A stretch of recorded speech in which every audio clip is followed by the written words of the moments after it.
So, welcome back to another video. This is TeamOverclocked, and today we're going to be talking about a $1,600 gaming PC for March and April 2017. This PC is featuring the GTX 1080 Ti, which has just been announced by Nvidia. Performance-wise, this PC is going to be handling all games at 4K at high to ultra settings at some decent frame rates as well. Now, based on the released specs from Nvidia, the GTX 1080 Ti should be faster than the Titan X, and this is definitely going to be boosting the performance of this PC. But anyways, without further ado, let's get right into the PC build. For the CPU, we have the AMD Ryzen 7 1700 for $329. This is a fast 8-core processor that has multi-threading, giving it a total of 16 threads. It is also clocked at 3 GHz and turbos up to 3.7 GHz, which is a decent clock speed. This CPU is going to definitely bring out the best performance in the GTX 1080 Ti, and it's going to allow for some decent live streaming and video editing performance since it has 16 threads, which is a lot to work with. For the CPU cooler, we have the Cooler Master Master Air Pro 3 for $30. This has a nice 92mm fan included, as well as a decent tower style heatsink. Now, this is definitely going to be a step up from the Wraith cooler and should let you overclock and cool the CPU a bit better than the Wraith cooler, and this is always a plus. For the motherboard, we have the Asus Prime B350 Plus for $100. This is an ATX motherboard with 4 RAM slots, 6 SATA ports, USB 3 headers, RAID support, along with Crossfire support. Along with that, the B350 chipset should allow you to overclock pretty easily, and this motherboard definitely has enough features to suit this build as well as the needs of most people. For the RAM, we have the G.Skill Ripjaws 5 16GB set for $95. This RAM set is a 2x8GB configuration clocked at 2666 MHz.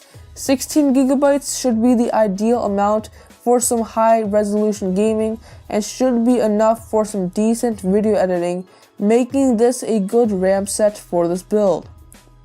For the SSD, we have the OCZ Tryon 150 480GB drive for $125.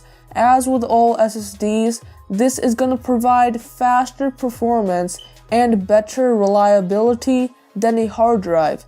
This should let you store the OS, some important applications, along with a few games, which should reduce loading times for both gaming and doing day-to-day tasks.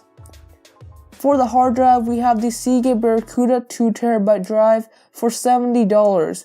This drive spins at 7200 RPM and has 64 MB of cache. This is going to serve as a mass storage for this PC with its 2TB capacity. You should be able to store a large Steam library on this, along with a decently sized media library as well.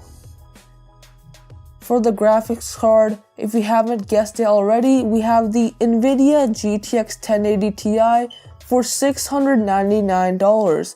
This GPU is clocked at 1.5 GHz and has 11 GB of GDDR5X VRAM. This has the same amount of CUDA cores as the Titan X and is clocked at higher clock speeds, so it should actually perform better than the Titan X in gaming for half the price, and that's pretty nice. For gaming, this GPU should be able to handle games at 4K high to ultra settings at some playable frame rates, and that's some performance that we have never seen from AMD or Nvidia in any single GPU setup for 4K gaming. For the case, we have the Fantex Enthoo Pro M for $73. Now, this case features a nice side panel window, a PSU shroud, along with some extensive cable management space. Along with that, this is quite a large case and has a lot of room for water cooling and upgrades in the future, which should make this case last you a while. For the power supply, we have the EVGA Supernova 750 watt power supply for $70. Now this power supply is a semi-modular unit that is 80 plus bronze rated.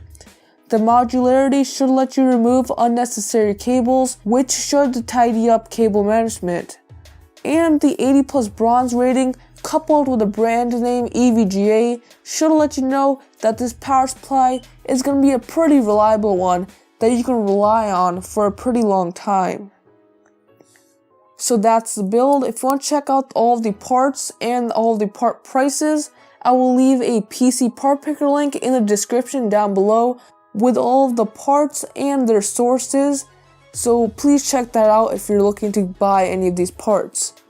But anyways guys, that's all for today. If you liked the video, please go overclock the like button. If you didn't like it, please dislike this video and subscribe for more content like this, and I'll see you guys in the next one.